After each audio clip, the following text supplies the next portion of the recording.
pagtanggap ng komunyon, lalo na para sa mga bata.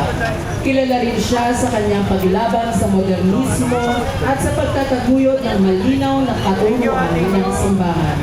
Siya ay sumapit sa Third Order of St. Francis na nagpatibay sa kanyang pamumuhay ng kababaang loob, kapayakan at paglilingkod, mga birtud na kaayos ng halimbawa ni San Francisco ng Assisi.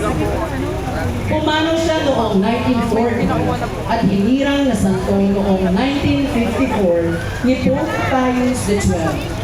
At hanggang ngayon ay nananatiling buwaran ng pananampalataya at pamumuno sa simbahan.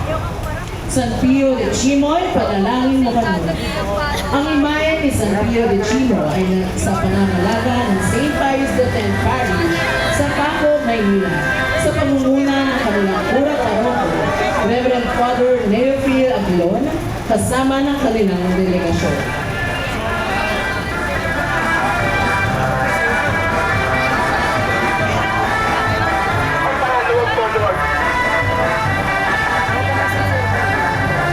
Mangyari lamang pong bigyan natin ng daan ang mga kasama sa posisyon.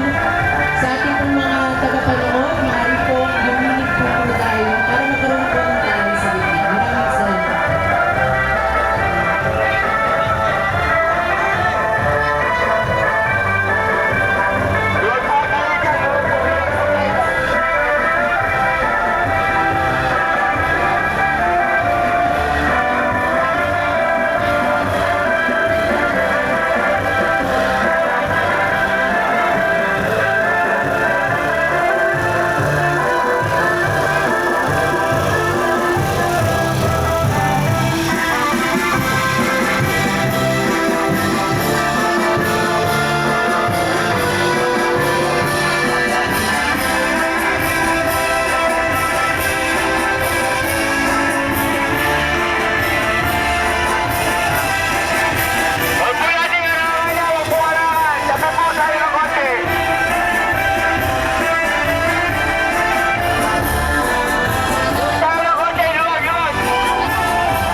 Makikisuyo po muli kami sa mga ating tagapanood na maaari po kayong bumilid pa para mabigyan natin ng daan ang mga sumasayaw at ang karosa. Maraming salamat po.